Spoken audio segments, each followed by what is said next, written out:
Welcome back, ladies and gentlemen. We are here with what will be our final match of the closed qualifiers number 2 for stage 2 of the Valorant Oceania Tour. My name is Mitch Conky Cannon. Alongside me is the ever lovely Dion Komodo Parada. But guys, before we do get into it, I do have to advise you, this event obviously being put on by LPL, for any Oceanic players wanting to play competitive Valorant and can't wait for stage 3, our Valorant Autumn Cup has just been announced with $5,750 of a prize pool and 4 different divisions, no matter if you're new to competitive Valorant or just want something fun to do with your friends each week, or if you're a pro player wanting to keep your skills thriving, make sure you sign up. And for more information, obviously head to LetsPlay.Live/season 22021, and we'll obviously, run into that one. The links will be in the chat. So yeah, LetsPlay.Live is the website.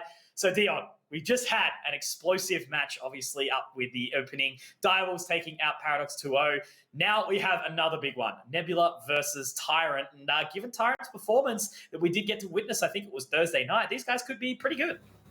Yeah, we could definitely see, this one going the distance as well. And I think, if you look at Haven, it definitely won the distance over there in the first best of 3 with the Direwolves and Paradox there. The second one, 13-8. Direwolves putting up a little bit better of a performance in that one. We heard it, of course, in the interview that maybe Azo gave up a little bit of the bag there at the end with all those judge purchasing, but it is what it is on the closer of that one. We look towards Tyrant and Nebula, and things should be looking to heat up because, we talked about those performances that we've seen from these guys previously as well. A little bit of the shambles in the Nebula camp as well that they will hopefully be able to bounce back from coming in toward this one, of course. But for for the memory of the Tyrant roster, we haven't seen them for a little bit, so let's refresh our minds. Absolutely. Let's jump on in and check out who will be on the server today. Of course, it's going to be Orange Pearl, Pocket, Myth, Suave, and Marsh. And, these guys have been a pretty impressive roster, I guess you could say. They're not a new roster, I don't think, by any means, but at least one that we haven't really seen a whole lot of. We got to see them a little bit in Rising Heroes, but now, obviously, over here in the Valorant Oceania Tour, they made it through those open qualifiers for this competition here. And they've been pretty impressive, sort of Pocket flexing around with the Phoenix and the Reyna, then, Myth on the Sova, Suave with the Astra, Marsh has been bringing out the Killjoy, and Orange Pearl sort of flexing around the Sage. And it's been really entertaining to watch. They're a super sort of clean and crisp team, and I think that 2 versus 5 that they managed to pull off on Ascent the other day is going to live with me for a little while. Yeah, that 2 versus 5, of course, it was Pocket and Myth. That was absolutely brutal to come down with in that B site. It was absolutely amazing. Myth Malone, of course, is one thing that I remember. I was seeing his photo right now. Well, it's a little bit of a funny one on that point, but we look to see who their competitors are. We look to see who they're playing. Of course, it is going to be Nebula. We are looking over toward these handsome faces. It's Jesse, Tax, Dragon, Royals, and Minimize. Absolutely. Always love Tax with the staunch photo. Great player. Obviously, one of the young Sharpies who's been popping up for a little while. He's been pulling out, of course, the Sky, which has been excellent to see. But yeah, look, Minimize at the helm, I do believe. Dragon, super sharp, has been very impressive. And Jesse and Rel's, Rel's been looking really good on that Astra as well. Again, it was sort of nice to hear some kind words from Pilski on how they've been developing as a team. Clearly, they're listening. And, we spoke to Minimize, of course, as well, about how much extra work they're actually putting in to developing as a team. Super hard practiced, and it's starting to really pay off for them. So I would love to see, if they've got an answer today to try and make their way into the regional qualifiers for stage 2. But here's a head-to-head, and it would be absolutely deserved. Of course, Pocket and Dragon, 2 incredibly sharp players focused on those duelists. Yep, they are going to see exactly what they can do most prominently on the Jets as well. Depends on what map that we do go over in towards, however, because sometimes Dragon, we can see him go over into the Sage and completely look to change things up. So I really do wonder, what are we going to be witnessing to come through from them? And if I'm casting my mind back as well for Pocket, I think we've seen him touch upon the likes of a Phoenix as well, not just onto Phoenix, the Jets. So it's definitely going to be interesting on that. But I think the point in play for me, I would really like to see Icebox between these guys. I have a feeling that I really want to see that. I wonder, are we going to get it? Well, let's find out. Let's have a cheeky little look at those maps right now. Here are the picks to come out for you. Ooh, remaining. Maybe. We'll have to see if we actually do manage to get to that one. But look, no super surprises or anything like that. Bind, Haven, and Icebox. But I think, Haven rather, was one of the really good maps that Nebula managed to pull out. So that's an interesting pick to come out from Tyrant. I think they're going to be super confident in that one. It was the map that we saw, back to back on the Thursday in those 4 best-of-1s. But look, it is an exciting map. It's super versatile, obviously offensive-sided, so it does have a different vibe to the rest of the maps inside the pool right now. But, starting off on Bind, that does mean that we are likely to see, of course, the guys of Nebula start on that offensive side because, the defense is going to be the favored pick for Tyrant. Yeah, and I was just looking up the statistics as well with the Mind Freak versus Nebula game. This is actually the same map pool in that one. It started off on Bind, that was the forfeit map, so we didn't get to see that one come on through. And then Haven, went 13-7 over towards Mind Freak, so it definitely could have been a little bit of a wake-up call for Nebula to see over the last day what they've been able to pick themselves up in with as well. And, everyone's going to be ready for this matchup as well. We're not going to have any forfeits looking to come on through. It's going to be this brilliant best-of-3 hoping to be seen, because remember, likewise of the previous matchup, this is that qualification for one team and elimination for the other.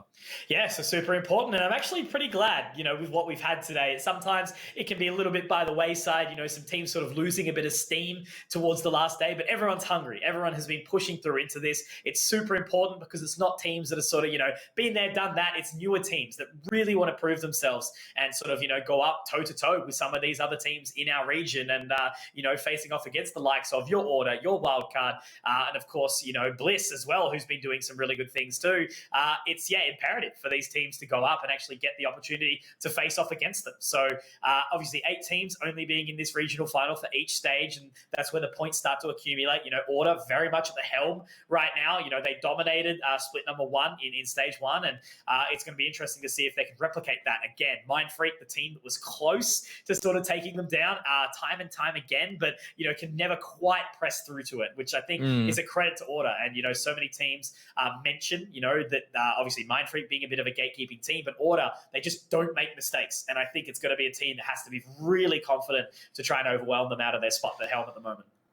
Yeah, I'm just kind of casting my mind back while we've got a little bit of time in lieu before this game does start. Mind Freak pushed Order to the final map in that best-of-5. Order had the map advantage and it went the distance, didn't it? I'm pretty sure it was that Mind Freak out of the gate, they got a couple of those maps that it went the full way. It did.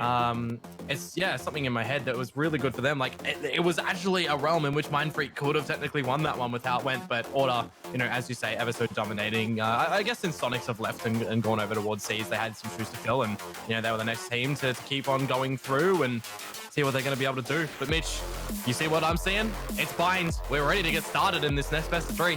Absolutely, Neon. Once again, everybody, Konkmodo coming at you, bringing upon the Valorant Oceania Tour Stage 2, close qualifier number 2. This is going to be the final best of 3 for actually us for a little bit as well. We're going to have a bit of a casting break for a couple of weeks, but that means that we can rest ourselves and warm our voices, watch some of Reykjavik, which is going to be going down for the 24th of May. Don't forget that one. And of course, if you're missing out, you want to get some Valorant action in, make sure you do check out that cup as well that LPL is putting on. But anyway, we move into Bind. Crashman on the sticks. Fraser in production. Ready to go. Tyrant versus Mitch. Nebula here on Bind. Nebula have my favorite comp right now when it comes to Bind. Oh, I'm absolutely so happy with this one right now. This is the comp where you've got so much area of denial, right? Shock darts, paint shells, the incendiary, the snake bites, post plant galore for Nebula right now. Oh, I'm so excited for this one. This could be really dicey for Tyrant, that I'm actually thinking about it now. Like, would you prefer the swap out for the Brim to the Astra, or do you think the Brim is actually stronger in this one? I think in this one, because you've got the Viper as well, you've still got that wall and you've got the smoke available where the Brimstone can have that repetitive 3 smokes to come on through. But the first duel actually does go in the way of Nebula. Jesse able to start things off. We saw Jesse playing on the Killjoy previously, if I'm remembering right. And of course, damage done in this one can actually be overturned because of the Sky's overgrowth. So Jesse can get a little bit of HP back if that ability was purchased up here. So they're trying to clear everything as much as possible. Of course, Marsh sitting in that position. Dragon to get the Poison Cloud over towards the top. Just watching Trailblazer to come out of showers, trying to find it. Toxic Screen now starts to come up. So this is going to be the A-side engagement nice and early on. Orange Pearl looking to get some damage down with that paint shells, but the damage isn't quite enough. Swart's going to get the opener, and the spike goes down to the 4-on-4. Yep, 4-on-4, as you do mention it, a couple of bits of damage have been gone over to both sides. The Snakebite is actually going to buy a little bit of time to come out from Dragon. We'll see what he's going to be able to do on the back of it as Marsh and Orange Bell, they're looking to peek on out of it, and it's actually perfect timing for Tyrant right now. Down into the Disgraces for Nebula, as it is just going to be down to the last remaining soldier in Tax, and he is stuck at this double stack box over at the short area as well. He is going to be able to find the Decapitate Suave though, with the fight going on deep to the defuse. There's another one. Painshell's out to buy a little bit of time right now, and he's bit on pocket. Oh my god, Tax, this is huge for you right now. Attack on towards the defuse. Is there even time right now? He's fallen back completely. Orange Pearl is within 5 HP as well. Back on towards it, and Tax is going to charge on through. Oh my lord, Tax, all the headshots. That is a stellar hold. That is one of the craziest 1v4 pistol clutches I've ever seen, being able to isolate each and every member one by one, and also just to be able to hit the clean, sharp shots. What an insane start here from Tax. And it was, yeah, you're going to be feeling it if you're Suave right now. Oh my lord, that play to come on through, jeepers. He was so low with that whole time, man. Oh, I'm just feeling for him right now. I talk about me loving this comp for Nebula, but if you're going to be bringing in the individual brilliance like that as well, then holy, we might just be on for an absolute rampage in this one. But sort of going to give it over to Tyrant. I mean, it is only the pistol round, right? They still have a lot to play with in this one to be able to bring something back. Because that's got to play on their mind a little bit. Yeah, absolutely. It's certainly a tilt-up, but look, you know, it is only the opening round. Nebula still have way more to work with, and so do Tyrant and Pocket sitting in the corner. That force-up, obviously, with these Spectres here, they've done it nicely so far. Minimize also extremely low. Orange Pearl going to be trying to get on in. And they will. So it's immediately into a 2 versus 2 here, Dion, and still Rel's very, very low on the outset. So this is Tyrant, hungry, not tilted by Tax's play. They want to get outside here, but the Sky Smokes do go down to isolate this position, but it's Tax again. And that is 7 frags in 2 rounds. The eco, the force denied. And Nebula pick up their second round here, of course. We will have Tyrant having to eco now. And Nebula can actually push forward. There's not going to be... the bonus might be delayed. I don't know. Yeah, the Showstopper as well available right now for Tax. He could go in charging with it in the bonus round if he wanted to, but I'm just waiting to see the sort of purchase for Tyrant. I think they might have overbought, and they're not going to be able to go into this one, you know, full guns a-blazing. So, you know, you can hold tab in the game. You can see the money purchase come on through, and I think for Tax there might just not want to be able to utilize the rocket to start things up. You're going to see the grouping up from Tyrant, see what they're going to be able to push on towards with the Trailblazer for Minimize. He might actually get overwhelmed right now. The immediate destruction, the paint shells on through, but there isn't any overreach here for Tyrant, which is good to see. Still holding firm. Great flash in. Not going to be able to find anything though, so Pocket, unfortunately, does get the hot hands down, isolating the position, but still a lot of work to do here. There'll be some shots to come out from Suave, couple of bits of damage with the Sheriff. Now Pocket looking to rotate back around as well. So very much the eco here, trying to get on towards that position. Where does Tax take it? Where does he shoot towards? Inside the tube. It will do some damage, but not quite finding anything. Myth, he's actually getting the job down here on Dion. Finding the 2 on the Sova onto the other side. Does he find more? This is incredible. Myth, you are absolutely blowing my mind, my friend, right now. 3 members taking down. Dragon, though, does find it. However, Orange Pearl has been afforded enough time. Minimize the swim on a pivot. Spin on a pivot. Sorry, I've lost my words. Myth just kind of completely threw me there. Oh my god, man. Myth is just running circles around them right now. You know, falling apart is Nebula. That is absolutely just godlike to come out with the Sheriff. Got to be feeling a little bit like a rock star in this one. But enough of the little Post Malone references coming through on that one. It's a round on the board for Tyrant. It's not even that bonus one. You know, they went into it with a tiny little purchase, and it works wonders. Just reacting to Tax. That's what I love. It's like, you know, we get to see something insane, and then however many minutes later, it finally pops up later on. Oh, it makes me so happy seeing the individual performances. And that's the thing, right? Big shout, of course, to all of the people that are watching along, especially from different regions, of course. You know, it's nice to see all the familiar faces from our location, but then everyone else supporting their homies. I dig it, and I dig it hard. So thank you all for joining. See the biggest thing as well, the reach that everybody will have. Reddit-worthy plays galore already in this series, I think, is one thing that we can sort of agree on, Mitch, as well. So many brilliant performances that have come through from everyone in play over the weekend, but But bring it on back in the focus. Tax has started off onto Suave. The orbital strike is available for Nebula if they do require. I'm expecting the shock darts as well as the snake bites to come on through. There is the orbital strike a little bit early. The incendiary is going to look to be lined up a little bit preemptive for Tax to be bringing out the ability there as well. And now in the 1 versus 2, it's on to Rels, only with the Sky Smoke and the Stim Beacon. The run-it back comes out from Pocket, looking to be able to contain the frag. And right now in front of it, though, it's denied. So is the defuse. The reloads that come on through early. It's on to Pocket to win at the Blaze Wall. It's not going to eliminate Rels here, but it's already half defused, and I think he might look to have it. There it is. Defuse comes out. 22 HP to spare. The toe tickler, it's not enough.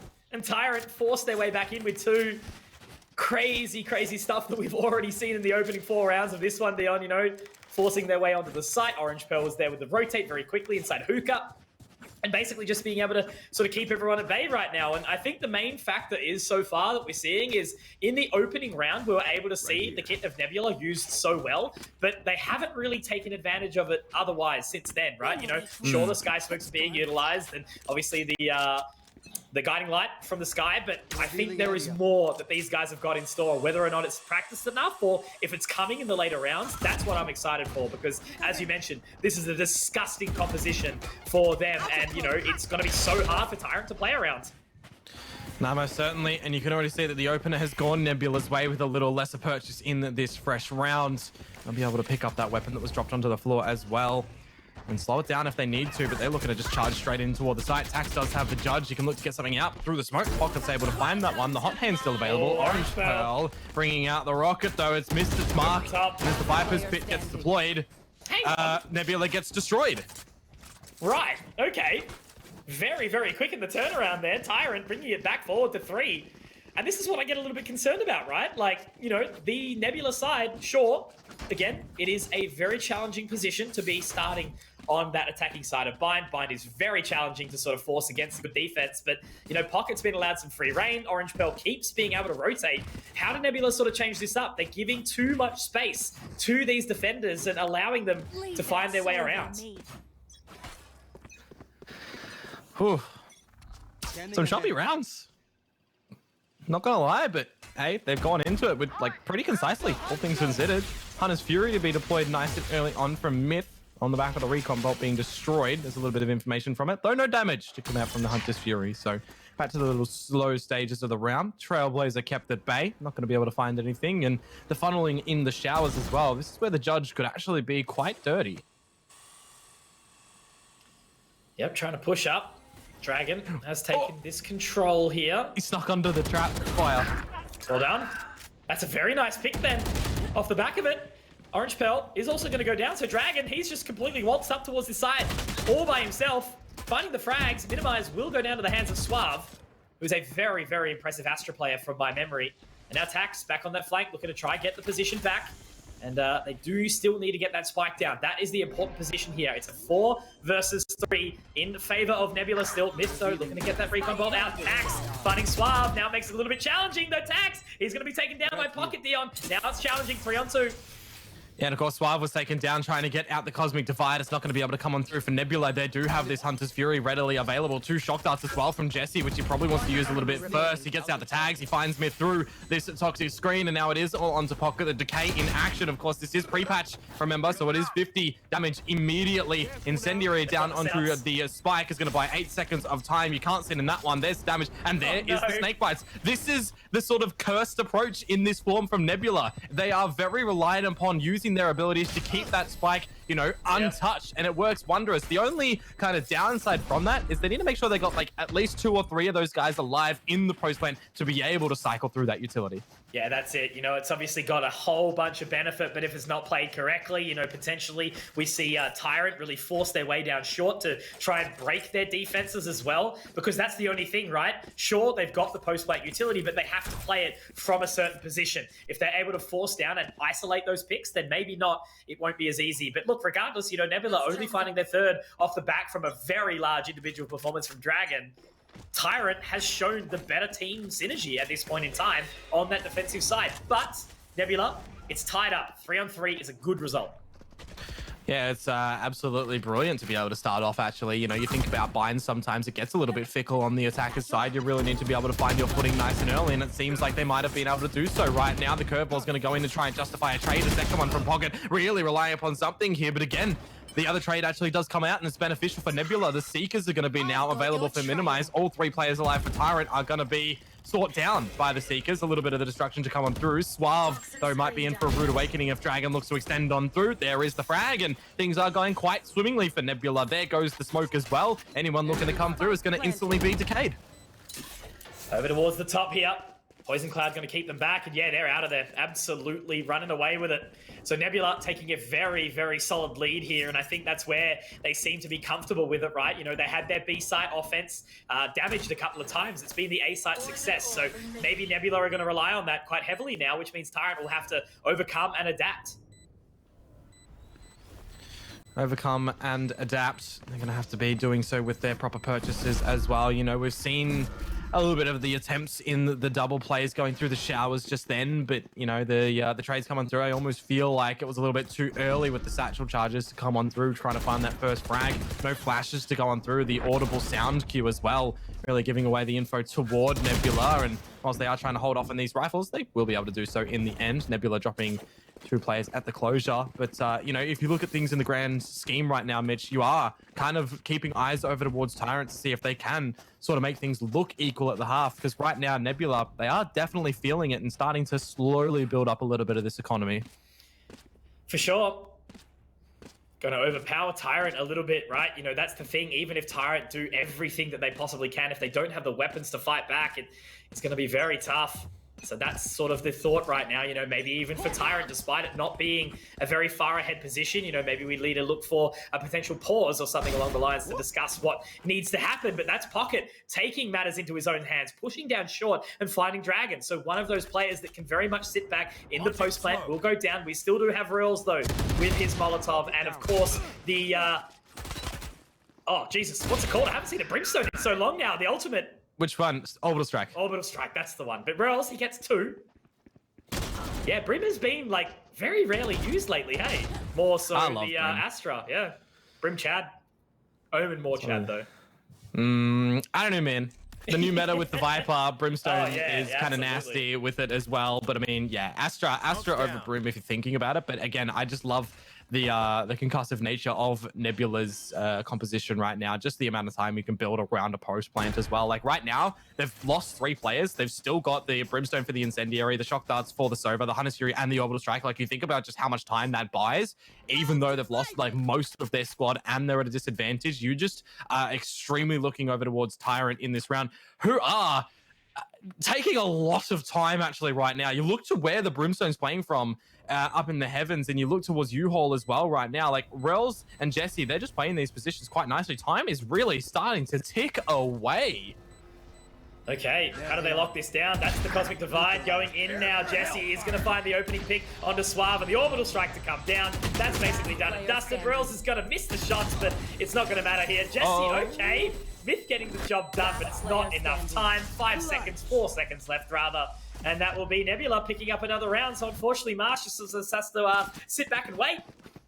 I feel like they left a little bit of that one too late for Tyrant. They used the Cosmic Divide as well, and were trying to clear all of the corners, making sure that no one was on that little flanking play. Little did they know, Nebula had already pushed in toward their spawn essentially and looked to clear all of that one out. And then they were just playing post plant, you know, utilizing those abilities where they can, because they keep on revitalizing themselves on them. They keep on just farming up those ultimates, and it doesn't matter if you've got your Viper's Pick going over to your Orbital Strike and your Hunter's Fury, you know, even the rockets are coming through from that Showstopper. You can just keep on rinse and repeating them, and just the denial availability from Nebula, it is something that is full driven and full focused on this map.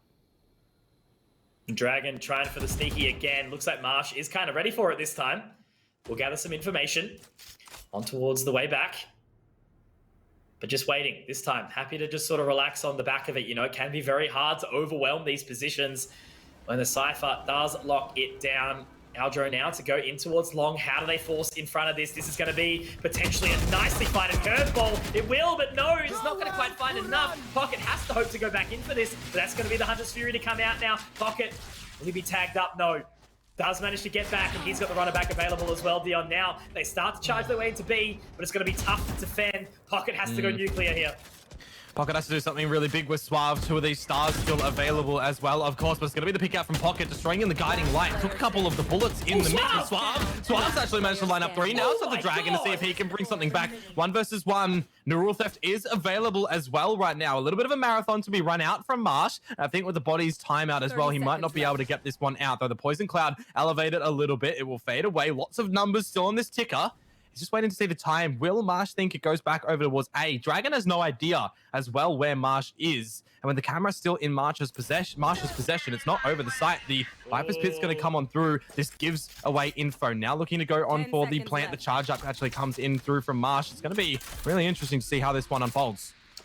It's going to be a tough one, but he does march his way in now onto the other side, yet to sort of expend himself into that position. Obviously, he is going to get decayed very, very heavily as he does start to walk on in, but Dragon, he's actually outside of the smoke. Integrity is dropping, but he will wait patiently. Marsh creeping over to the other side, having a little bit of a look around, but basically it's just a game of cat and mouse right now. Does he even know where the spike is planted, Dion? That will be the question. Going onto the cam, but it is on the other side.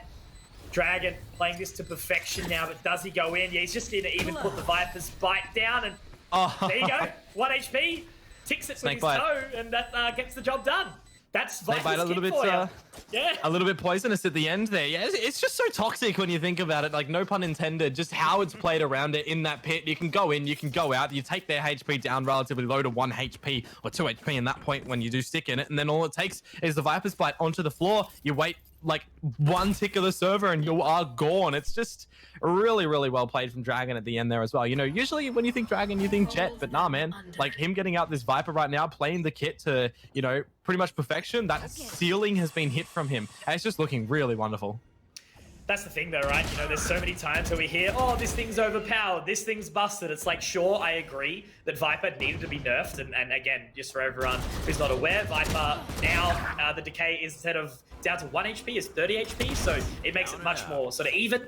But yeah, look, when it's overpowered, play it, right? That's what you got to do. That's the nature of this game, and the meta is constantly going to shift inside a Riot game where they're constantly sort of adjusting the way the agents work, and that's going to happen for quite some time, I think. But Nebula looking dominant again, taking control of the site. That's going to be the Poison Cloud to at least keep them at bay for the time being, and again, that is just more decay, and Merle's has picked up 3 here. It's just, yeah, agent composition diff right now, really. I'm just looking at that situation there as well. Rails was taking a long-winded duel toward those guys at the CTR. I think it was Marsh that he was really trying to find on out at the end. He was missing out a bunch of those shots. Looks to fall back and deploy the Sky Smoke, and Dragon's just jumped out of hookah, just pretty much thrown the Poison Cloud toward the location. And then when that touched him, you know, he's able to just really mow down the frag. So it's like, almost to me there, it's Rails, get your smoke down, and Dragon's just, I got this, thrown his own, and a bit funny at the end. But Mitch, this is Nebula claiming the lead at the half exchange, and Tax trying to be up away. Well, a nice little 4K from Rails. Definitely can clip that one if you want, my friend. But look, I think, you know, Dragon did a lot of the hard work for you. Putting some good entries on the way in. And how's the ironic, right? The ironic thing. Tax was like 11-2 or something crazy. And now the rest of his team's actually catching up to him, and that's the comp working out. You know, Minimize, he's had not a huge amount of impact, but the guiding light has still been enough for his team to sort of march forward. But yeah, it is really just the composition heavily carrying Nebula right now, and they've clearly come into this map of Bind knowing exactly what they want to do and how they want to play it. And, you know, if they win out well, regardless, they've already won the half, which is a very big statement on the attacking side. Scout destroyed. Anything more from Nebula here, Mitch, and they might be able to just run away with it. Showstopper is available, and Suave has to go nuclear here in the showers, but he is assisted with Pocket. If Pocket's able to find another one, it would really help Tyrant try to find a little bit of their footing on the defensive side toward the tail end of this half. Of course, there's this round, and the next, and that is done and dusted. We send it into the next. And there's going to be Orange Pearl on the operator start off in Finding Dragon. That's the pick that they need. The couple down. So trying to hold on for a little while longer, you know, again, just the way that Tyrant have been playing. But finally, we see them switch it up, right? They're able to sort of walk around, put themselves into that position, try and find the advantage. Marsh, dirty camera up towards the top of that position right now, and he does gather some information onto Jesse. But they're just waiting for a little while longer. You know, 45 seconds remain. Orange Pearl does get the paint shells out, but Tax responds with the same. Jesse, it's going to be forced back into the elbow area as well. So this is tough right now. Tyrant are really forcing Nebula out. 30 seconds to go. How are they going to get back into it? No smokes available whatsoever because you've got Dragon and Royals who have bit the dust in this round. And with the 20 seconds mark now hitting it, you can see that Myth is lining up these shock darts towards the hookah, or maybe that was the recon dart. It's going to catch a bunch of information. A huge reveal. Tax's rocket works wonders for the first one on the board for Nebula, but they have to get this plant. They're going to have to try and get so safely. A little bit vulnerable right now going into it, but this is where for Nebula, you would really love to see them be able to hold it off. The right back works for Pocket. Minimize brings one back to yeet out the Seekers.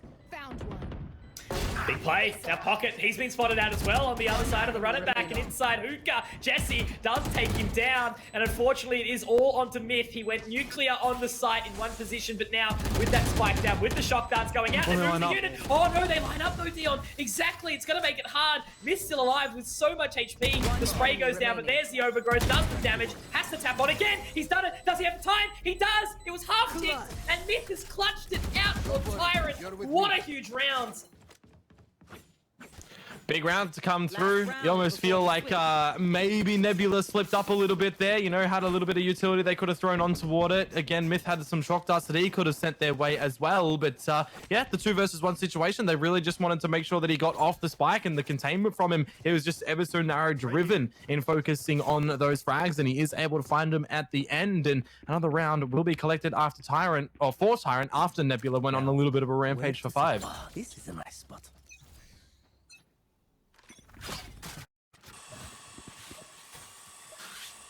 Okay, last round of the half, and an explosive one right now.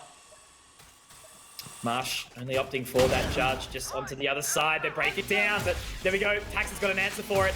Now looking to get that Hunter's Fury down, a little bit awkward, but the orbital strike, that is great usage now, and it will take down Myth. God, that is so unfortunate, but what big brain to be able to use that at the time as the Hunter's Fury does come out, and now Nebula marching on into this site in a 5 versus 3 situation. This is going to be tough to find a way Dragon's back. even got the Dragon, oh, the timing, no, Pocket's gonna find it. Oh, the whiff, but it's enough, and now Cosmic Divide goes down. This is still a winnable chance, potentially. And the Sky Smoke coupled with the Incendiary down towards the spawn as well is going to force Orange Pearl's hand to get in through. Good for one with the judge, but now it's going to be on towards Suave and towards Pocket, who actually both managed to get a frag on the piece no matter what. Suave, he was already low. Defuse though. Did they hear Minimize? Must have. He's down. Expected push. It's a, what was that? 3 versus 5. Yeah, 3 versus 5, and it's all on Pocket again. You know, he was such an impressive player in the time that I've seen him in Tyrant. I know that Pocket has got that CS background, and it's been super impressive to watch him because never really had like a, you know, a high presence in competitive CS, but to come in and start to really show himself early on in the Valorant competitive circuit is awesome because he is coming out really strong and, you know, constantly at the top of the scoreboard for his team.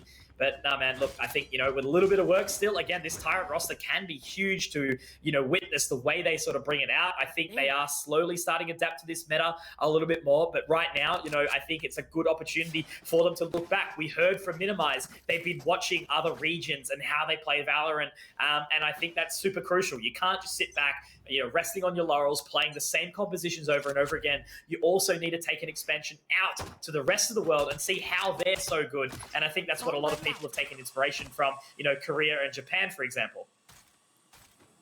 Man, I just love watching their breach plays to come through on Split specifically. It's one of the huge things that I really like. And the fact that there's actually some teams over there that do play on the Yoru is quite interesting. One day we'll cast competitive Yoru. Give it time.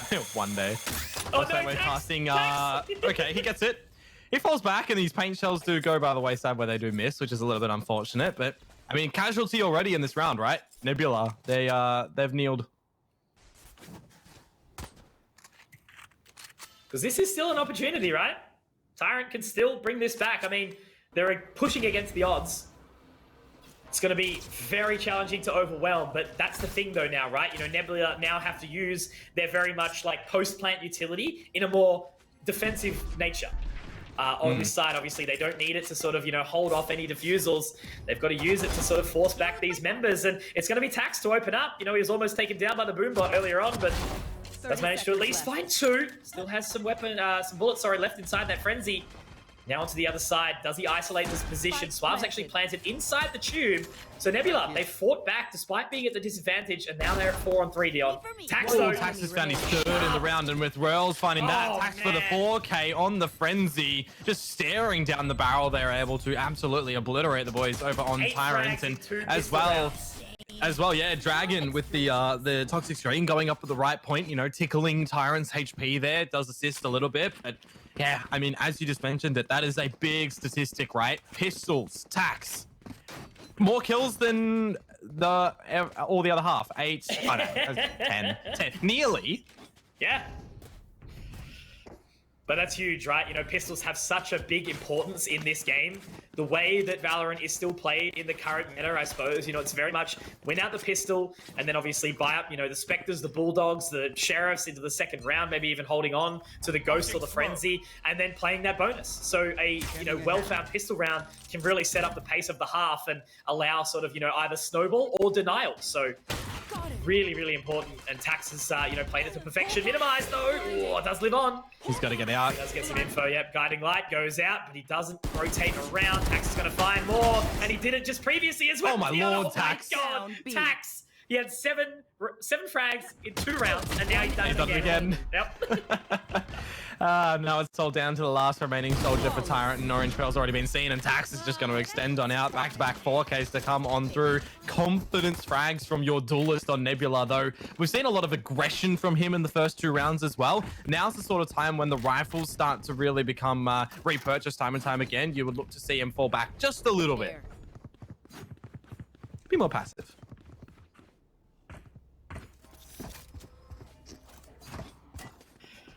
Must be interesting to be Myth here, hey? The amount of people in the chat being like, is that TSM Myth? Oh my God!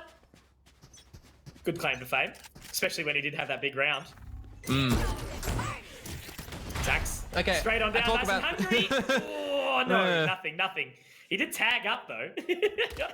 Talk about maybe seeing him be a little bit more passive and patient, and he's just sending it a bit faster. Who found the 4K doing that the other day? Remember when it was, I can't even remember the 4K what showstopper? competition. Yeah.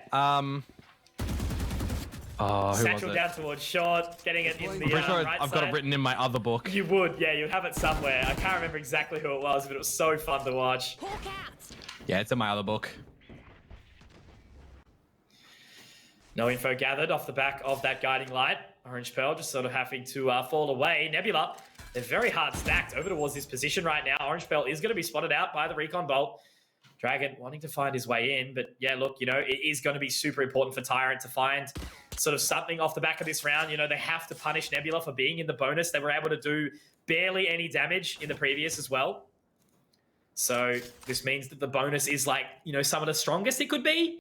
And now with only 30 seconds left, you know, Tyrant haven't really gathered any sort of control at all. Tax is only just leaving the showers now. They've got to run it to A, and they've got to do something strong. Certainly do right now. Marsh is going to be able to find Tax, and if the abilities going on down as well, they can't get through this short location. 15 seconds essentially to try and get that plant down, and now with those abilities going down over at short, you just have to look at the containment that Minimize can put on through, but he does get decapitated. Now the plant will be able to be established. The shock darts do falter a little bit. Messy to peek them through, lines them both up, lines them up, and it's on to Myth in the pocket. And he can't quite get it done. Dragon will be able to find the closer. That's Nebula winning the bonus. Yeah, very important. You know, that was well found by Rels, sitting inside the U-Haul position, able to lock it down very nicely. But yeah, Nebula, 10 rounds, man. This could be where they close it. I think it was Major as well with the showstopper over towards short, if I'm remembering correctly. It was, yes. Yeah. Bliss Major. Got the ace on the back of that, if I'm remembering correctly, actually. The team led He did, yep. Took him a while. Made him call for it, but yeah, no, very nicely done. Oh, that's the one where the 3 of them grouped up at this location where Orange Pearl is as well, and he took it out from all of them. Yep. Yeah, I remember that one. But here we go. A new round. Nebula 5 rounds in front, looking to solidify map number 1 if they possibly can. And what is it with Tax and Boobots? They just have his name. Oh, no. Oh, no. Nice shot, man. They're doing well. And yeah, this is what I mean though, right? Like Tyrant have had such a good showing But Nebula's comp is just making it so hard. Like, imagine playing this in ranked. How tilting would this be to try and overcome? But Tyrant, I guess they've been very vigilant. You know, they've been able to sort of still try and work it out. We didn't see too many times where the post-plant utility was relied upon. You know, maybe 2 or 3 rounds potentially where it was set up as a post-plant. Now they're trying to sort of force their way back in. Dragon's going to go for another swing. Can get the snake bite down. Jesse picks up another one from towards the back of the site. Will take a lot of damage in the process though, but he repeats again, and this could be flawless. But certainly Jesse toying with it, trying to get a little bit confident, but it's going to be Dragon. 11 rounds picked up for Nebula.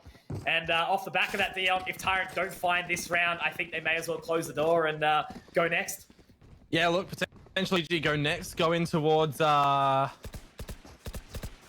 Haven, right? Yep, Haven. Yeah, Haven, and then Icebox if we do get it at the end. But man, I just gotta say, you know, echo back to what I said earlier on, that this is my favorite ever composition to see on this map of Bind. I mean, look at the frags that are just coming through. You know, Tax provided with so much space from his squad to be able to just go and dance around and just show what individual he is able to do on rifles and with the abilities, and then the rest of the team, you know, finding that information, finding the area of denial. It's a lovely composition, and now Minimize, who was at the bottom, has opened up for one, looking for a second one as Tax has bit dust. Into the guiding light, but it's not enough. Pocket's going to be able to trade that one out, so an advantage going the way of Tyrant now. Orange Pearl going to cruise along, getting another.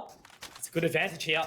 But it is the cheeky little post-plant players that kind of come out in Rurls and Dragon, and you know how good they have been at, you know, finding sort of some plays from this disadvantage, and now sending over that utility on towards the top, the Poison Cloud.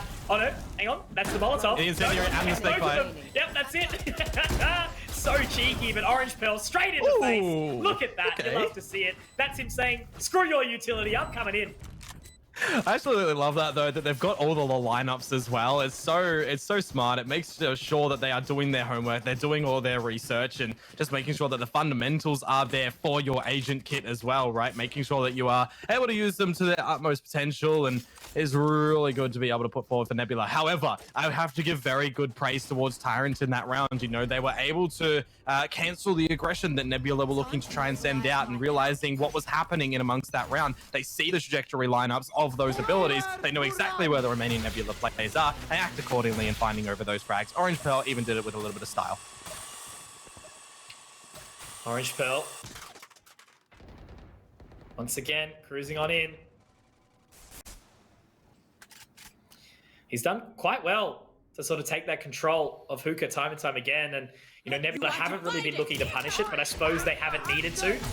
Now he's looking to get his way out. This is the hectic nature of all of this utility right now. Nebula have been able to at least deny for a fair bit, but Minimize, he's blinded himself. He's given the opportunity to pocket, and this round has all of a sudden turned on its head right now, Dion. In all of a sudden, Tyrant being back into the advantageous position, but Tax, he is on the other way. Oh my god, Orange Pearl. The dirt, the filth to come out from this man right now. Dragon can at least find one, but doesn't even try and sort of press the narrative here. He has to get his way back into it.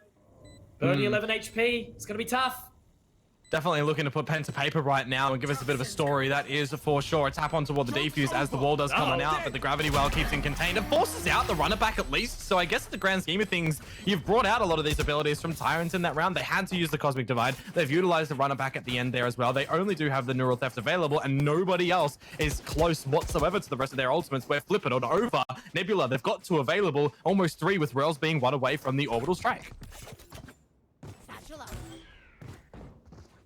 Tyrant at least not done just yet. But again, as you sort of mentioned, you know, the Viper's Pit Seekers can utilize it quite well. An interesting thing to see come out from the Viper potentially is not even using the Viper's Pit for the retake, but to just isolate a position. And just as I say that, there we go. Using it to basically lock off Hookah for the entire round. It's like, if you want to go in, you're going to deal with the whole eyesight of green. And it is going to be a very challenging one indeed. But in the end, he actually does choose to push out. He might gather some information off the back of that. Never mind. He's going to sidestep it. Orange Pearl, not ready for that one, but oh, Dragon. Definitely toying with fate right there. But again, it is just Viper's Kit being utilized so well once more. Taking that control. Rails to find Marsh and Nebula. They are 1 step closer to the end. And Tyrant is potentially about to break. Yes, very good from Dragon, stepping in and out of this this green goo. Of course, you see green, I see grey.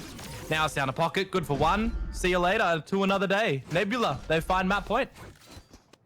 Match point. Nice and clean.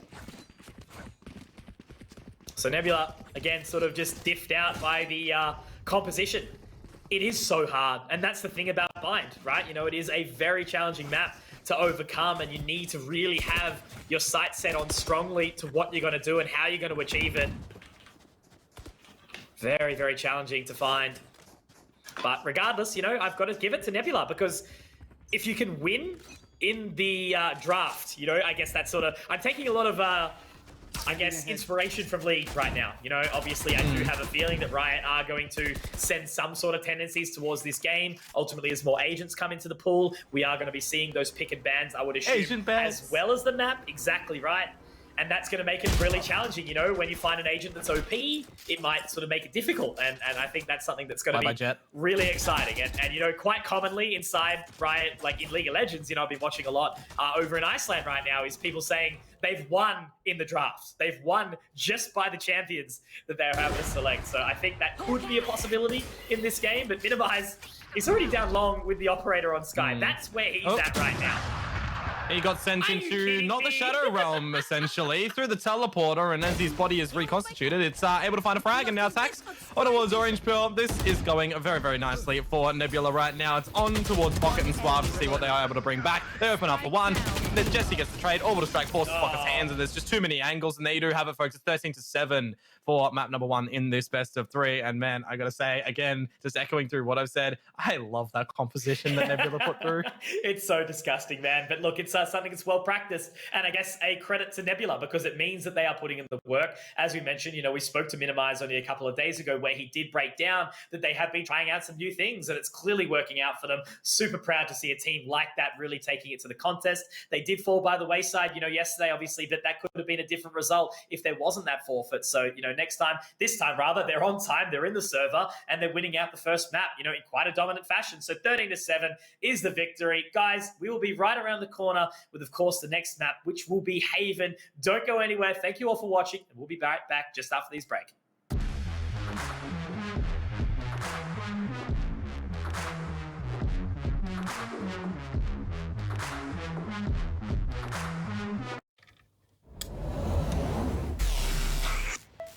I just time traveled.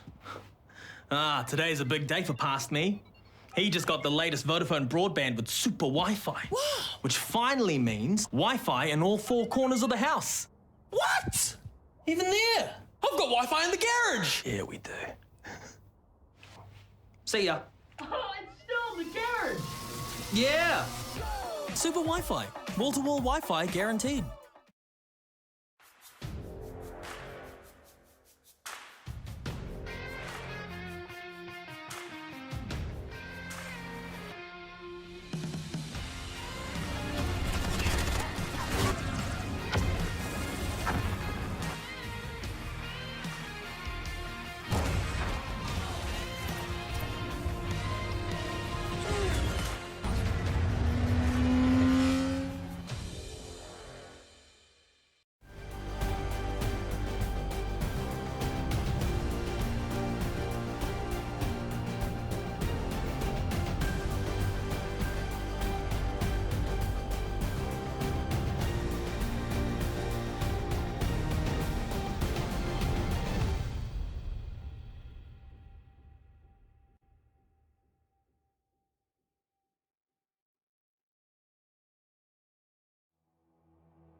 Ladies and gentlemen, welcome back once more. Again, it is the Valorant Oceania Tour. We are into what could finally be the final map, actually, of the entire weekend. You know, we've had 4 action-packed days. This is, of course, Stage 2, closed qualifier number 2, the final map, potentially, that we will see a team qualify to join the other 4 from the other side of Stage 2. My name is Mitch Konkikon Cannon. Alongside is my partner in crime, Dion Komodo Parada, Konkomodo, running it back. Dion, what are your thoughts on that first map? That was, as you mentioned, pretty dirty to come out from Nebula. Yeah, as I said, Nebula, you know, they didn't really get a chance yesterday to prove themselves completely, of course, with the shambles that happened around that one. And Bind was, of course, the map that they had to forfeit on out due to those circumstances. But really coming in toward it today, you know, I would have absolutely loved to have seen that composition be able to tackle against Mind Freak. That would have been amazing. But they managed to tackle it up against Tyrant, and they managed to pretty much just sit them down time and time again. It was pretty much executed flawlessly from them. Yeah, no, for sure. It was really clean. They had each other's backs. You know, they set up the post plant. And I think it's still certainly got some work that can be done. Like, it wasn't a full, you know, super clean run, but it was enough for the time being to overwhelm Tyrant. Basically, what I'm saying is you know, if they were to utilize that composition up against someone like Order, I think they would struggle, because Order, obviously, they make less mistakes. They're much more well-drilled. But I think it's a good sign, right? Because it means that a team like Nebula, they're taking a step back. They're reviewing other regions, how they play it. And, you know, I think that's awesome. And I think it's something that we can certainly hope to see from a bunch of other players in the region. And that's a possibility. You know, there's plenty of more time before we do move into Stage 3 for, you know, that's the last set of points to accumulate to go to the regional finals. So I'm excited for everything that I suppose the future of this game holds inside Oceania. Yeah, and now I'm just kind of thinking as well toward the next map in Haven right now. Is Tyrant going to be able to fight back and send us over into the final one in Icebox? I'm kind of expecting, again, you know, for Pocket to be probably bringing back out the Phoenix. It's very valid on a map like Haven. But I guess without further ado, you know, we can look to send it on over and get things started into this second one. Mitch, do you think it is going to be 2-0, or do you think we're going the distance? Let's find out, Dion. I think, again, as you mentioned, it will be in the agent composition, but a map like Haven, it's much more open. It's much more offensive heavy. Whoever gets aggressive can be rewarded with potentially the game. We want to make it over towards Icebox. I do have a feeling Nebula will potentially 2-0 it here, but I want Tyrant to be fighting back and looking to overwhelm the side of Nebula. Guys, once again, this is Stage 2, closed qualifier number 2 of the Let's Play Live Valorant Oceania Tour of 2021. It has been an explosive year so far. A massive shout out to LG and Vodafone, our partners in crime. Dion, let us see who will be the victor here, and if we wrap up the weekend, or if we've got another map as we move into Haven. Alrighty, so Pocket is indeed going to be back on toward the Phoenix, and hang on. We have the same composition coming in for Tyrant in this one. A little bit of a change up for Nebula, though. The Sky's still here. The Viper and the Jet are changed up on the players as well. It's Minimize to start on through. Okay, Minimize. Able to start quite nicely, actually, with this Viper. Dragon did what was required in the previous one. Straight shooting in toward the C site right now. It's looking just a little bit easy for Nebula in this pistol round, all things considered, as they closed it out flawlessly in, what, like 15 seconds? Yeah, whole round's done. Nothing really to play for, and that's the strength of that Viper right inside the garage. They try to force their hand, but Minimize just says, oh, hello, you guys are low from my poison cloud. Goodbye. Takes them down nice and easily. So really clean rounds. And that is going to make it a pretty tilting start, I guess, for Tyrant. Not able to find anything. They just go for the full save. Very wise. Wait to play out into the hands of Nebula's bonus. But a really solid start for Nebula, and I think that will put them into good stead towards the rest of this game. Lovely. So they definitely want to make a statement after yesterday's matches, of course, getting in toward the qualification area, meeting the likes of Mind Freak, McBTS, and the Direwolves. Then you've got, what was it, Order, Bliss, Wildcard, and... I think it's straight out of the zoo as well. You know, you might be right on that one. That's a cool team to watch. Wondering how they've come back through. You know, will they actually practice into the next one? So Yifang, you know, super keen to obviously run it back into that one.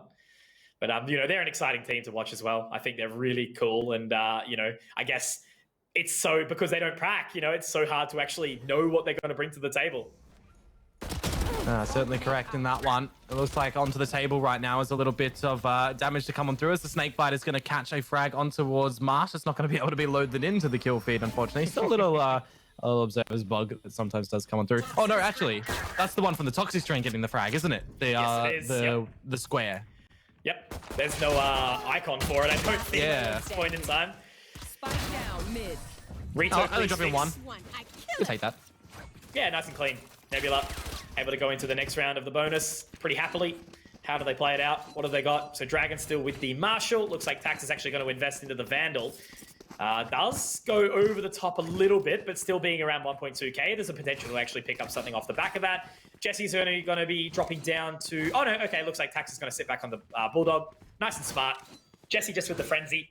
So this is an okay bonus to go through with. You know, not as strong as you sort of would like, but I guess the members have so much money to work with. And Dragon, win or lose this round, he can look to pick up the Operator. Yeah, that's indeed correct. The Guiding Light to be sent on through with a Shock Dart and the Poison Cloud will provide a lot of nice forward momentum for Minimize right now. He's actually looking to go right up close and personal with them. Imagine if he's able to creep on through, but it is going to be called back. He's going to retrieve it, and Orange Pearl is forced to use the Tailwind to get away as well. So already the feeling from Nebula is in the server right now. They've been getting aggressive, but Marshall sidestep in for the first opener. And what is this skin? It's the... like the punk one, or the Okay. Mage punk, I think it is. Plenty of Caught me off guard. this game, of course. I thought it was an operator. I've seen the pistol come out for it a fair bit, but not so much the Marshal. That's the first time I've seen that one. But yeah, as we know, the agent skin game maybe coming out in the future, but obviously the weapon skin's very impressive. Thank you, Riot, for those ones. Suave will be able to at least find one more. Now, Royals in on the trade. But in this 4 versus 2, it's going to be a struggle regardless, with Pocket sitting towards the back of the site.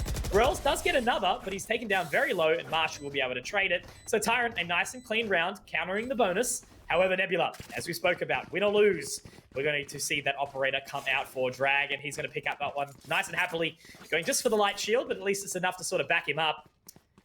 And yeah, the rest of the team going to be going around those Vandals and Phantoms, of course. So on the side of... what are we going to see from Tyrant? Orange Pearl, not really a whole bunch of cash. Pocket can drop for him, though, so it should be all good. I wonder if they want to try and get both of the orbs here as well to try and get Orange Pearl on the Blade Storm. I did notice that there is one away from Minimize's Viper's Pit. Currently there as well. So definitely looking for a world in which Nebula on their first proper purchase round will be trying to sit Tyrant back down after only dropping the bonus. But in the opening engagements already, a little bit of a how do you do in amongst the B site. The toxic screen is going to be deployed nice and early, as well as the poison cloud. So those toxins are going to tip on down very rapidly for Minimize, but we've really seen no sense of substance in this round just yet. Is Tax going to find anything? Just one little step away from sending up that guiding light. There's the first, and eventually a second, but he's actually going to rotate out, and Dragon is going to be able to pick up one onto Suave as well. So I like that from Nebula. They don't sort of sit over the top. They will wait patiently and allow them to sort of come back into it.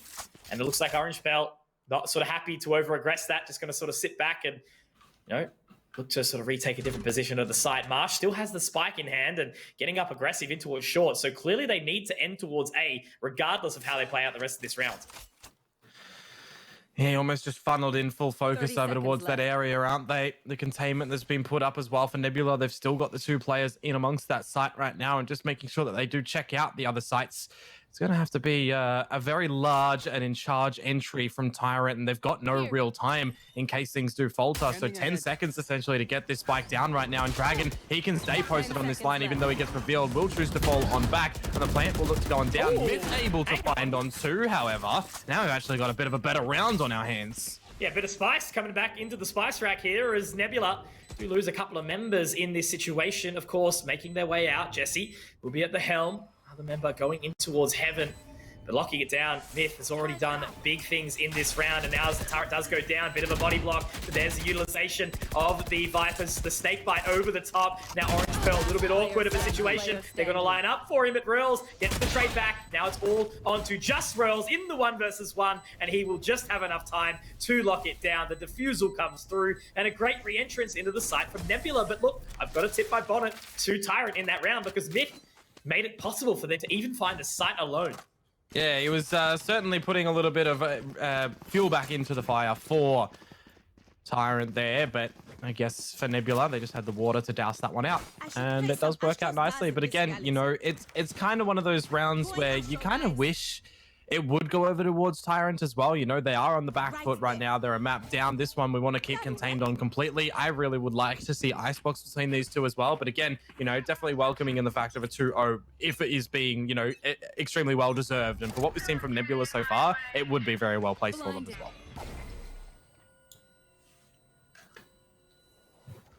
Dragon wanting to make it happen once more. If he does peek a little bit deeper, he does have an opportunity, and that's great use as well of the Trailblazer. Might sort of put him into a bit of a false sense of security, but Dragon missing that shot, and now Myth, look at the control that he's been able to gather up as well. Dion might be able to find something onto the back of it. A little bit messy, a little bit shaky, but he's there, and now Tax to line him up. Run it back will be destroyed, and I think Tax could go huge here, but Suave will deny, moving around, and Suave could do some more damage as well, but it's going to be Orange Pearl. Jesse to trade it, but it's a 3-on-2 in favor again, and there's the flank. Minimize has to go huge here.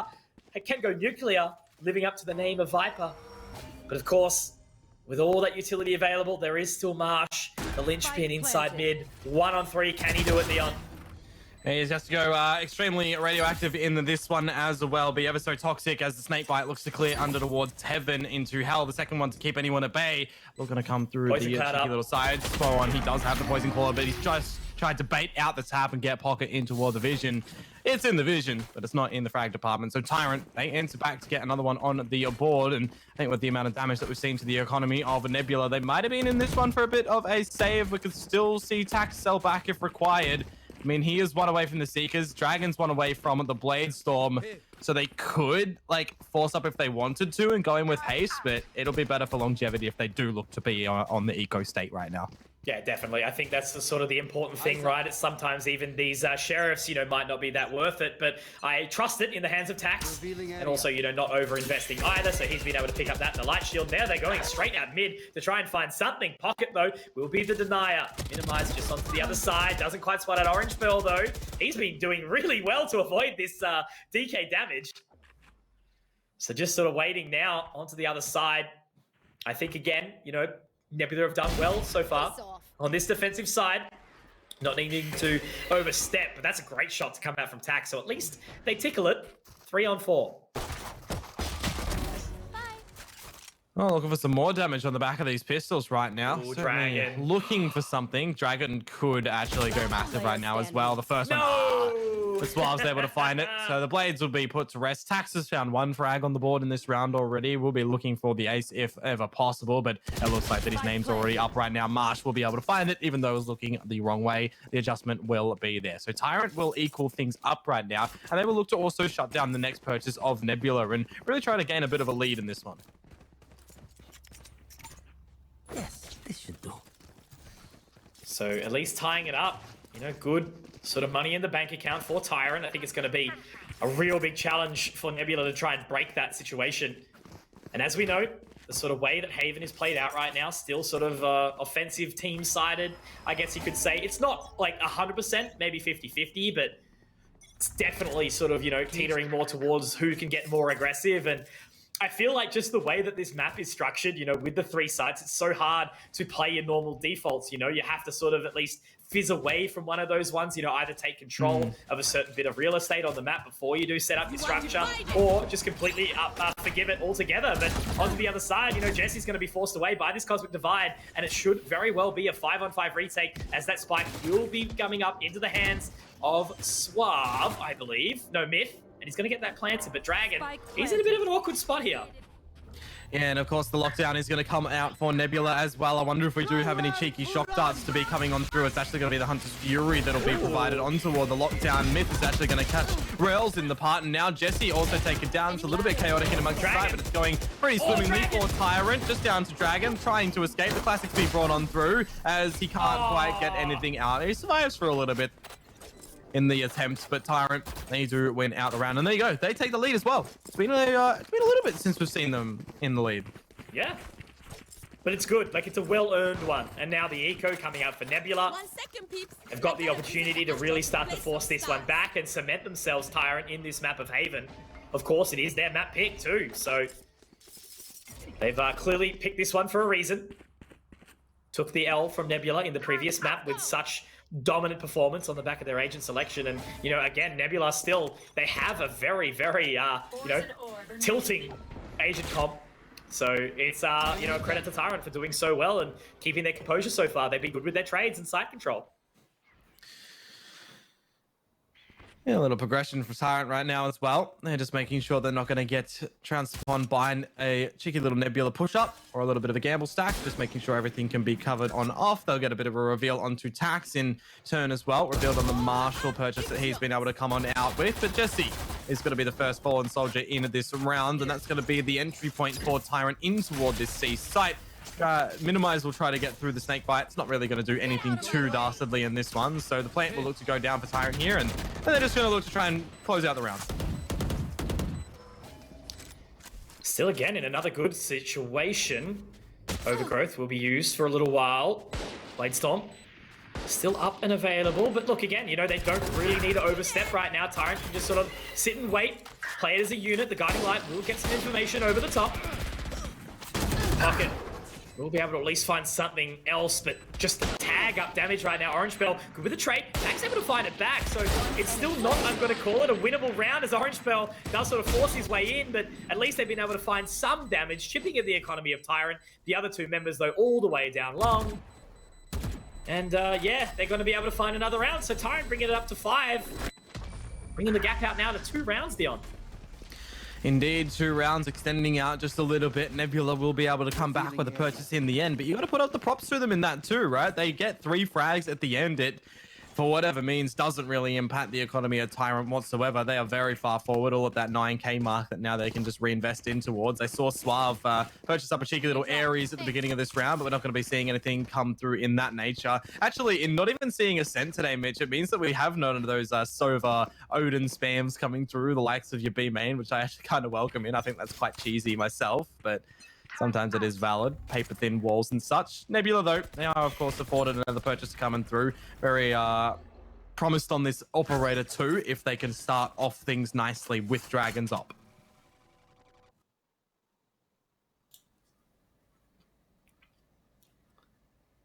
Cruising down to short. Trying to sort of find up some location now. As best as they can. Once again, you know, Tyrant been really good in their team synergy, being able to find all those locations together, but now Pocket, oh, the gravity well and the combination of the Nano Swarm, making it very, very awkward to try and get in towards that side, and now that's allowed Jesse to get into a very solid bit of positioning. So despite using the ultimate to try and close down the gap on towards the position, it's going to make it very, very tough. Holding it down for a little while longer. They're on 50 seconds still to work with, so they don't need to overcommit just yet.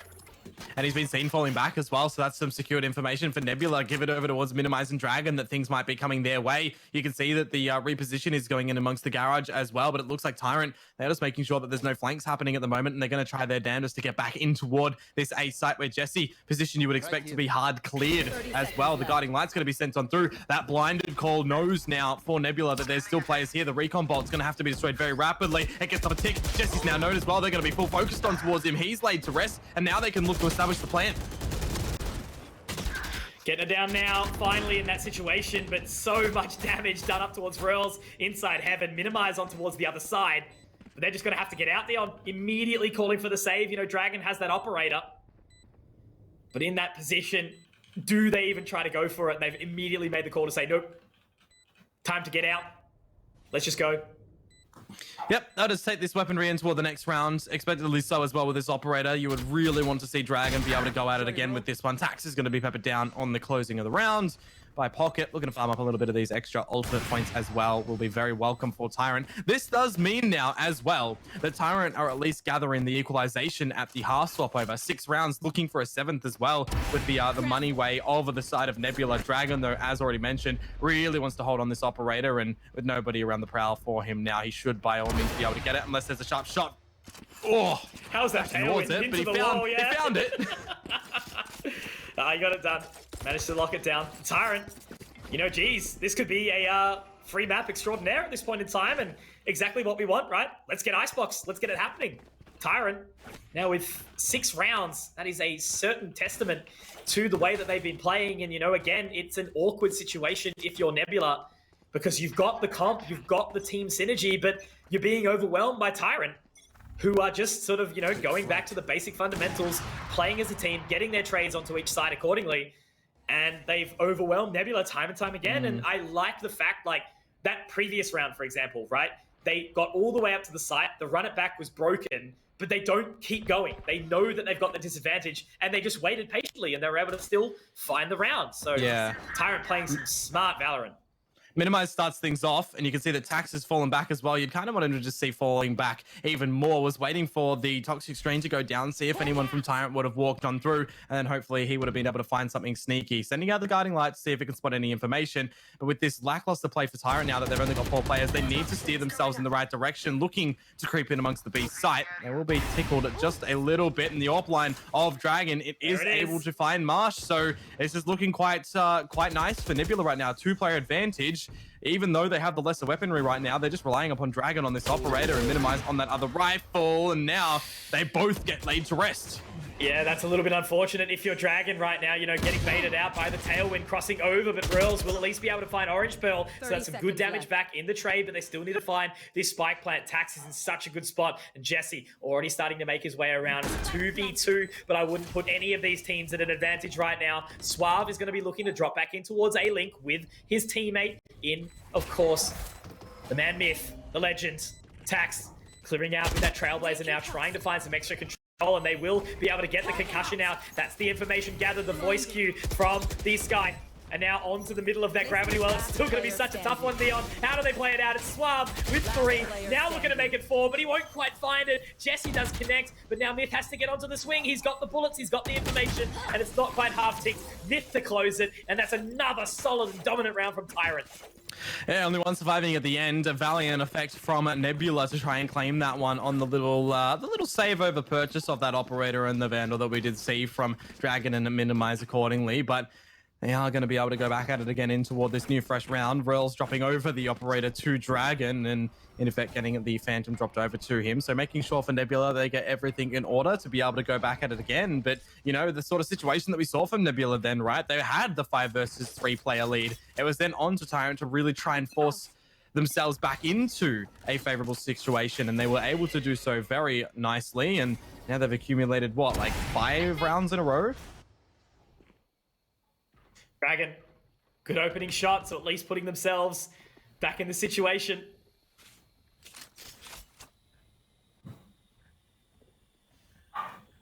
Still just waiting though, not looking to over-aggress, force the hand too hard.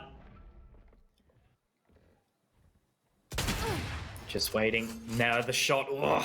Dragon, you know, he's hitting some good ones, but then just sort of makes it a little bit awkward as well. But still, you know, Nebula, I guess, if they sort of find, if they find the next 2, I still think it's a good one.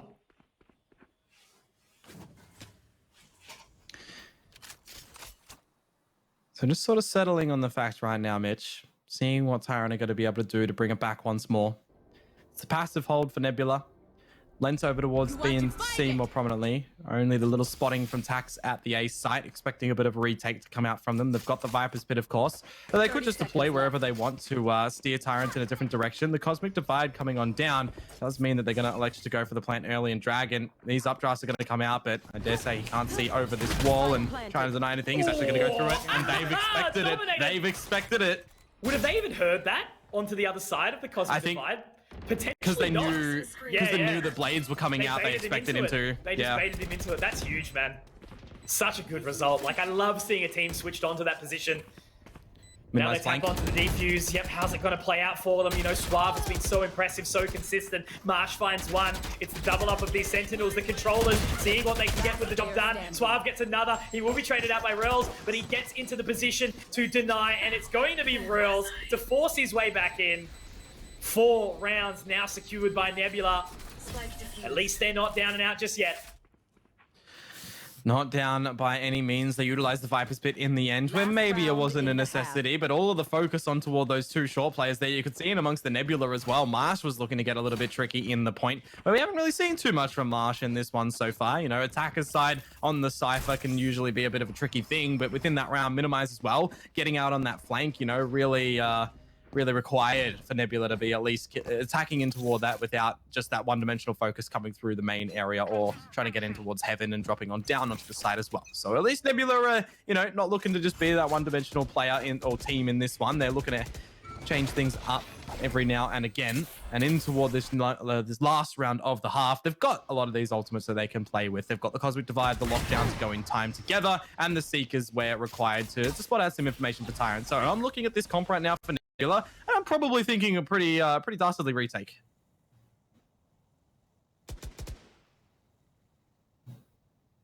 Sit back. This position from Jesse. If it's overlooked, it will be a challenge, and that's going to be minimized to at least help him out. The curveball to come through, though, and it's going to be Pocket getting the opener. He has been, again, pivotal member of this Tyrant roster, just finding frags time and time again.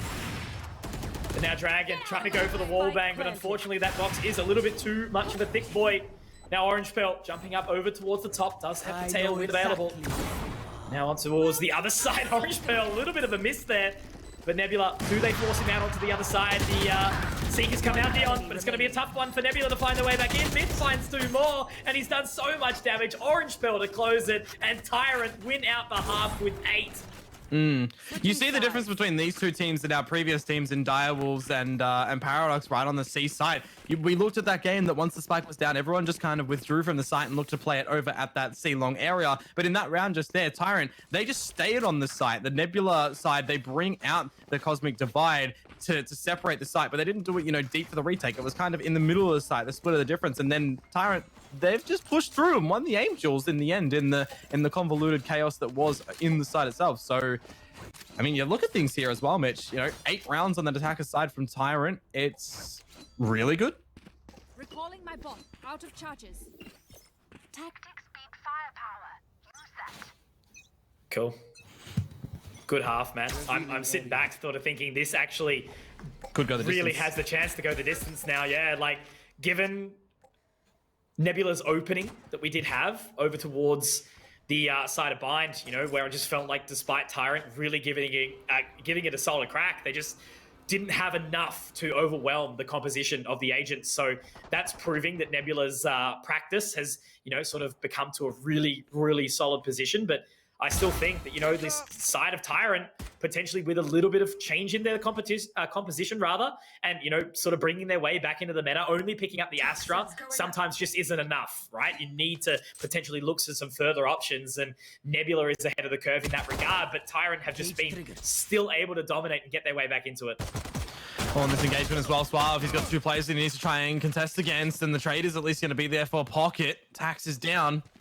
Tyrant holding on to this player advantage as well. They will look to fall on back as the spike does transition over towards the A site. The turret is going to be deployed out by Jesse. They're going to look to plant relatively open with that smoke being up on the heavens as well. So with this flank coming down from Myth, Tyrant, they do have the containment to really crunch on towards this one. It's going to be on a Nebula to make sure they pick these jewels at the right area. The dash in for Orange Bell a little bit early to the mixes. Look at that. It's all the kills being calculated for Nebula down to Myth on that flank, who has managed to find one. The bounce to come on out as well. The reload, though, is at the wrong time as Jesse swings in the pistol. It goes to Nebula.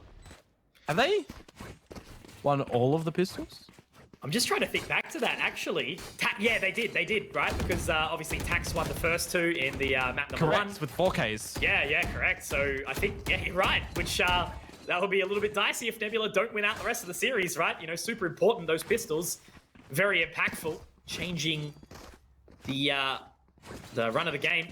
But look, Minimize, you know, he's having a great run. I've been super impressed by Suave and Pocket, though. Those are the guys that I've had my eyes on. You know, sure, we've seen big things from Myth and Orange Pearl, but Suave has just been so consistent. And to be able to put up numbers like that, you know, not dissimilar to Nation, right? From Paradox. And I think that was despite Paradox losing the last game to Direwolves. Nation was one of the players that got most of the attention around the board.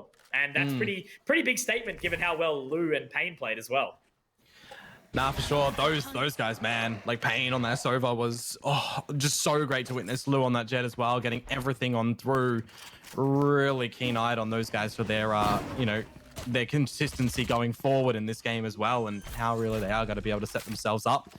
Speaking about setup right now, Tyrant's on the other side of the map. They've gambled over towards C, and it really hasn't worked on out. So Nebula, in getting this plant down, you just have to make sure they don't really fall over in this one. So rotating around now, trying to sort of get their way back into it here, but already sort of locking it down in these positions, watching the deep lines. Tax in a good spot to deny it. The Dragon also watching the line as well. Does fire a warning shot, but Tax is actually going to be traded, Dion.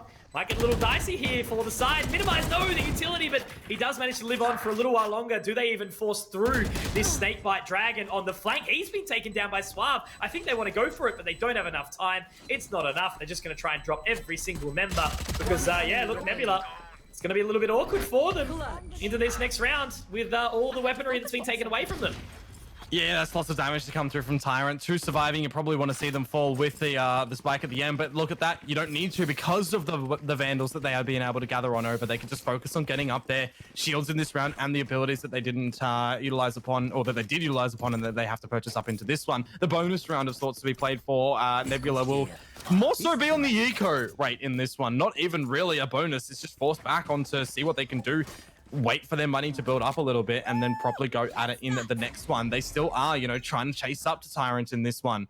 So Nebula 2 rounds, it would be 3 if Tyrant are able to get this, and then, you know, any kind of mistakes, we might actually see Tyrant look to run away with it on the defensive side. Still be a little bit of a struggle with how this map tends over towards on the attacker's side. And I mean, for this round right now as well, Conkip is just booking it straight in towards B, trying to establish a quick little plant. And Pocket's already locking it down onto that side, you know, finding the opening pick, does have the run it back available as well if he really wants to force his way in towards this mid position. But now mid finding 2, there's really no chance. I mean, the Snakebite comes out, it's good measure, but Royals only to find 1. Suave to close it. 2K for the man himself, and now they're just going to wait. They got plenty of time. They can just stare at the spike for a little bit, but yeah, look, I think you're right. And I guess another funny thing to sort of think about, right, is just imagine a game where you win a round and you have to eco. Yeah, that's just how Valorant goes out. But it's why the bonus is such an impactful thing. And I think as much as I've struggled to get my head around it in, you know, a very, very deep Counter-Strike history, coming into it, I do start to appreciate it. You know, the fact that it is a staple means that it can be worked around. It's just like, you know, in CS, how you force into the second round. A lot of the time, you actually see the team win that force buy. So I understand it, I get it, and I think if you do, you know, play the round a little bit different, it gives yourself the opportunity to really cement yourself in the half if you win that bonus. Yeah, the bonus is a very big crucial thing. You can start to see a team run away, but if they do win that bonus, you know, it's back to the eco status on the team that just had their first little licking of a proper purchase, but that's not going to happen right now. The bonus went the way expected, as Tyrant do have the 3-round lead. The run it back to be able to be utilized upon as well for information, for an opening kill. They can use it for whatever entry to their heart's content. But this is the point for Nebula that they really need to be able to find what their drive is on this attacker's side, whether it is the full aggression, whether it is the passive plays. It's looking to be more on the passive nature, and it's welcomed as well because Pocket overextends by his lows himself. No trades out just yet as Suave finds Jesse. The missed shot on that operator comes on through, and now things are getting a little bit haywire around the C side. Yeah, when you get to this situation and you're already locked in towards the back of the site, but it's not going to matter. I was going to say Orange Pearl was about to be overwhelmed, but he does the overwhelming, picking up 3 from the back of the site, and it's 10 rounds for Tyrant Theon. That was a dominant hold. Dominant hold indeed. The first operator shot does miss out from Orange Pearl, but at least backs it up with the next couple that gets it in the department of the fragging action, and it's back again, right? He holds on toward it. They shut down Nebula's purchase, and this is definitely the little site that you want to see for Tyrant to be able to try and send us in toward the final map in Icebox. Again, I kind of mentioned that I really do want to see that one come on through. It'll be really interesting. I'm also just sort of touching upon the ultimate department. There are a lot of people that are very close toward them right now. Get out of my way. Heading back. As Orange Pearl sort of reposition himself, you know, he's got to rotate all the way around now, and the fact is Nebula, they're up close and personal. Straight up will be Dragon with that Blade Storm available, and he wants to get his way in towards Garage as well. The Seekers, they're hunting, they're looking to see what they can find now. But already on that flank, information gathered, Nation straight on the way in, but never mind, I meant Pocket. I've still got Nation on my mind on that agent, but that's okay. Orange Pearl on the flank, we'll be able to pick up one more. And our Dragon getting the additional, dropping down mid onto the other side. Oh my god, Orange Pearl, this guy, are you kidding me? You are blowing my mind right now. Will it be 4? It absolutely will. And to lock down the round, the re-entrance into the site as the defusal will come through. Orange Pearl reigns king again. Orange Pearl being very potent on this jet right now, backing it up from what we saw in the previous round on that operator, now delivering that decisive blow to Nebula. That was 4K on the board, 3 of which on that little flank there as well. No trades to be able to come through for Nebula. You know, what we saw earlier on, right? Playing that sort of retake all the way, or hold their hold once they got the spike down from the C-long area. And I guess that's kind of just expected from Tyrants at that point. They really knew what to do in that circumstance. And I say knew what to do, it was really just Orange Pearl finding out those frags, realigning one shot after the other. Now we move over into a state of sorry affairs for Nebula, where if they drop this one, it might just be that GG. Tyrant would find 12, and then maybe the 13th, and we look to go over towards Icebox. Destroys the Trailblazer. But you're exactly right, you know, it's been such a dominant position from Tyrant. They've been really impressing me, and that's what I love. You know, this is the main thing for us. You know, we spend a lot of our time casting up towards, you know, the invitational events that always have those top 8s, and a lot of the time we don't get to sort of have that clear sight on who's maybe between that 8 to 16 mark. And I think there's a lot of teams that are coming up now that are working on their competitions, practicing a lot, and I think they will start to make their way into the top 8 very soon. And, you know, Tyrant is one of them. Not a team that I've seen a whole lot of, but after Rising Heroes and now obviously the Valorant Oceanic Tour, it's clear that they've got what it takes, and so do Nebula. So I think really exciting times, and it just gives me lots and lots of hope for what we're going to be seeing into the next few stages of not only this competition but others, and how we'll you know, line up against the rest of the world. Sonic's proving that it can be done. You don't need to be a 5-star roster to get it, you know, through. I mean, with that being said, Plix, Dizzy, Crunchy, insane. But it's not, you know, 5 of the best players in the region. They're just really well practiced, and they went in hard into Valorant. Yeah, those guys are just a little bit of a different breed right now. They line up for it in the end. This is the problem when you leave a round way too late, Mitch. You can just line up, and the funneled focus from Tyrant, they got the information on the other side of the map. Knew exactly what to do over at that C-long area, and that does put us into map point right now for Tyrant, looking to put us into Icebox, as I did say. And what was the previous 13-7? So doing it a little bit better than Nebula were able to do on Bind. Oh, this is a nice spot. Yeah, man. This goes here. This is such a quick change of pace, but it's cool to see that, you know, both teams obviously confident into their own selections as well. The maps, they haven't been overwhelmed on either side. They've both been looking very good. And yeah, I think, you know, it's been individual members of Tyrant to sort of step up, but also they've just had really good trading. And their attacking side was very impressive. And now they're looking to close it on this defense. It is going to be the old cheeky. The Viper's Pit is engaged, Dion, and that's going to be a 5-on-5 on this retake. Can Tyrant close it? The resilience from Nebula right now is going to be an absolute key as well. They can't falter within 6 rounds. That's just going to be very difficult. The reveal in towards Hell as well. It doesn't actually get the proper tagging, although, as I say, that minimized. The camera gets in there, and Orange Pearl capitalizes upon it. Now things get chaotic because there's no toxic Viper's Pit in the site. There's no vision obscured, and Tax managing to find one there, equals this 3-3, and this huge reveal to come on through as well. With Dash going the probably wrong way from Orange Pearl, does give good face over towards Nebula that they can still hold at this one through right now, and that Tyrant aren't closing it out just yet. Not closing it just yet. Still another opportunity for Nebula to drag it back. 5 rounds consecutive, though, is going to be a tough one, especially when you're looking at the economic situation for Tyrant. They can keep buying. We're going to see the operator surely back in the hands of Orange Pearl. He's been very clean with that one. Got the chance, got the time.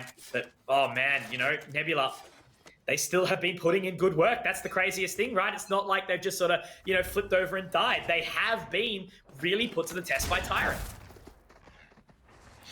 Put to the test after, I guess, you know, us two going into this one thought it might have been a 2-0 over towards Nebula from what we've seen on Bind. But I'm happy, you know, I'm really pleased by the fact that Tyrant have been able to step back up after, you know, what we saw over on the previous nights from them as well. So hopefully for their sake, they'll be able to close it out here. They would hate to lose 6 in a row and then lose in a potential overtime state. Sitting back. Dragon already on that site control, but look how far the spike is away beyond. That's the information gathered, I think, isn't it? Yes, it is. They know exactly where the spike is now, and that puts Jesse into a very, very awkward spot. They are going to run away with it, but that means already they've got a leg of themselves broken, and they are going to be stumbling back in towards this site onto the post plant. Tyrant, maybe broken another. and beaten. Yeah, potentially. Myth and Pocket find it. It's going to be on to Dragon to see if he can go big here alongside his good old friend on that. There we go. Oh my god, Dion. Is this going to happen right now? Are they going to be able to lock it down? Dragon has done work, but now Rurls in a 1 versus 3. Can he find it? He's got the information. Jumping on the right click with the classic. He's got 9 bullets. It's enough to close it. But they walk on up onto the other side, bringing around the Rosie as per usual. But Rurls, he's not done just yet. Nebula close out 8 here.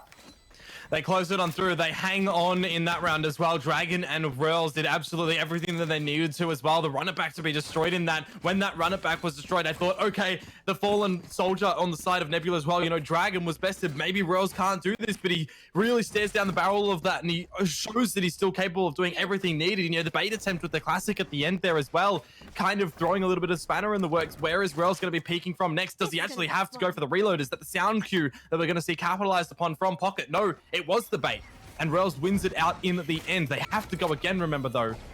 Nebula, they need another 4 in a row.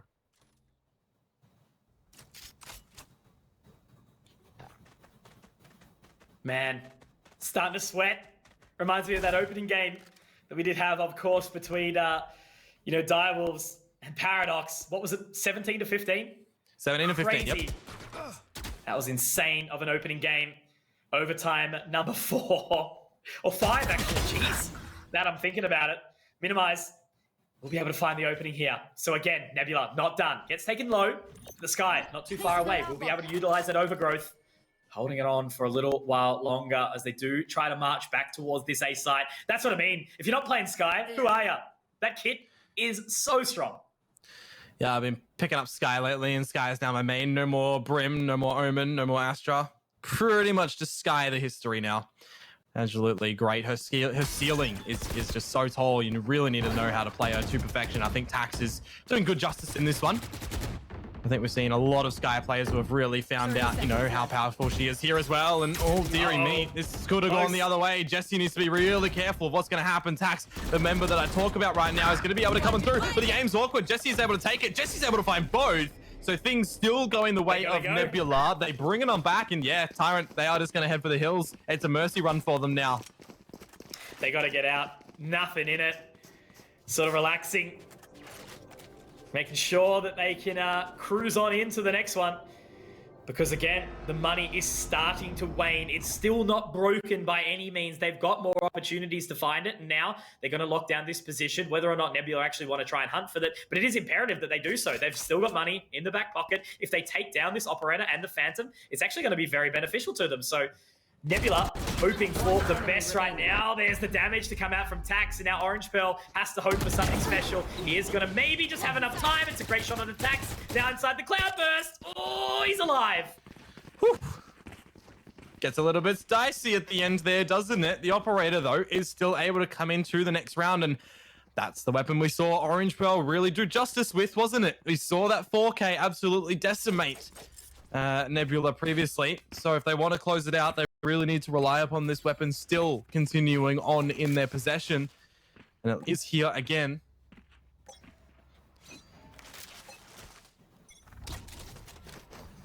Down to it. Camera down early, supporting Orange Pearl, playing around it. Out of my way. Deploying drone. I think Nebula pretty much sight set, focused on trying to find towards this position. Tyrant, they're going to have to try and hold down for a little while longer. And inside the garage, that's going to be Jesse to get the opening pick here on a Suave. Again, an impactful member. Myth will look to push in, but he's not found the timing. Jesse will he head his way back into it. He's ready for Pocket onto the other side, though. Frag not quite found, though. A little bit messy. Pocket does find it. And how do they approach this, Dion? It looks like they're already being a little bit cautious as Dragon onto the flank. Orange Pearl is looking for it. Now the neural tech will come in. There's going to be a little bit of chaos in the long position. There's 3 of them right now going in for this. The curveball's in, the reveal as well, and they know that there's at least 2 here. There's another curveball. Look how many players are blinded right now. The Cloud Burst have to go on out. The Snake Bite as well for Minimize. Maybe he just needed the rifle in possession. Wells, 1, 2, needs the next one. Knows where Orange Pearl is, and it's the quick scope. Is there time? Yeah, there's time. There's time. That's going to be it, right? Is that GG? That's GG. Oh. Hang on. Yeah, nah, there's time. Yeah, it should be like 3 seconds, 1.5 maybe. Yeah, 1.51. 1.5 There you on the go, dot. close. Oh my god! But hey, look, I'm kind of almost glad that we've actually had that one close out. If Tyrant took it to, Nebula took it to overtime, that would have been insane, and also potentially meaning that we got to miss out on Icebox, which we don't want at all, because that is the next map around the corner, and I cannot wait, given how explosive this series has been so far. Yep, the 1-to-1 we do see ourselves in right now as well. All the pistols going to the way of Tax maybe on the first map, but actually Nebula here as well. So maybe we do see it go the other way for Tyrant as they need to get off to a good start as well in Icebox. But of course, Mitch, yeah, tied up 1-to-1, looking to heat things up over on that map, or maybe cool down with how Icebox works. Exactly right. So, guys, we are going to throw it over to a short break. These teams are keen to get into it, so it won't be far off. This is Konkmoto. Thank you so much for watching the Valorant Oceania tour. Almost up at 10K viewers, guys. You guys are incredible. We'll see you back right after these ads.